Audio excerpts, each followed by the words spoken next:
Salam sehat dan sukacita di pagi yang baru ini.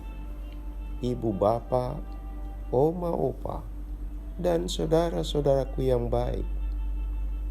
Kita bersyukur semalam kita bisa beristirahat. Dan kini kita memasuki hari Minggu. Firman Tuhan yang kita renungkan. Imamat 19 ayat 34.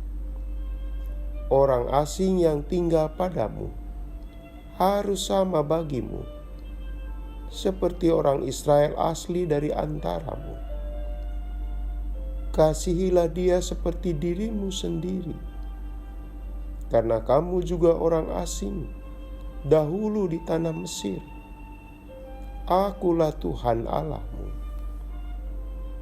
Saudaraku, kini banyak orang tua suka menasihati anaknya agar mereka hati-hati terhadap orang asing, orang yang tidak dikenal.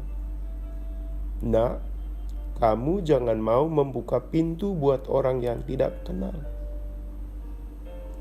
Atau, kamu gak boleh menerima apapun dari siapapun yang kamu tidak tahu siapa.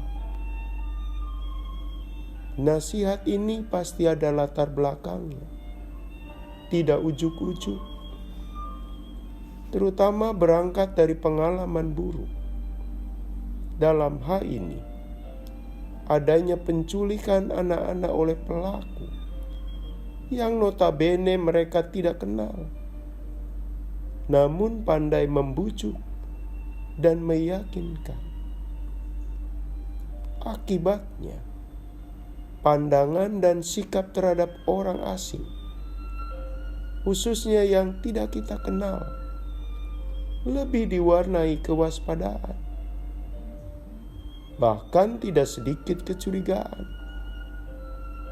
Akibatnya, bisa saja tamu baik-baik disambut dengan mata curiga. Saudaraku, sejak ribuan tahun lalu, ada orang-orang yang melakukan perjalanan meninggalkan negerinya. Mereka masuk ke negeri orang lain. Di negeri itu, orang-orang seperti ini disapa dengan orang asing. Contohnya, Abraham pernah ke Mesir, Elimelek dan Naomi ke negeri Moab. Beragam tujuan mereka berada di negeri orang lain. Ada yang ingin memperbaiki taraf hidupnya. Ada pula yang hendak berbisnis. Sebagai orang yang dalam perjalanan, maka Abraham, Elimelek, atau siapapun yang pernah menjadi orang asing di negeri orang lain, mereka ini butuh kebaikan hati penduduk asing. Mereka butuh akomodasi, tempat menginap, dan konsumsi, makan minum, bahkan keamanan. Zaman itu tentu berbeda jauh dengan sekarang. Pada waktu itu bisa jadi tidak ada hotel atau restoran. Dalam situasi demikian, mereka mengandalkan kebaikan orang yang dijumpai, atau orang-orang asli yang mereka baru kenal.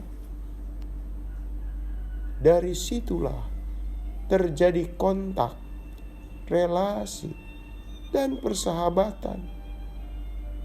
Sekaligus, bagaimana keperbedaan status kependudukan tidak menghalangi sikap saling mengasihi.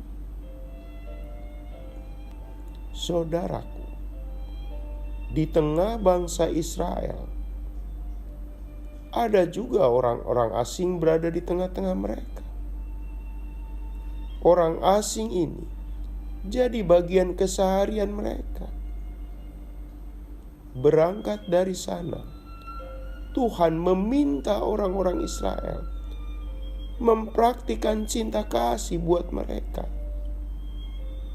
Ya, orang asing itu butuh dikasihi.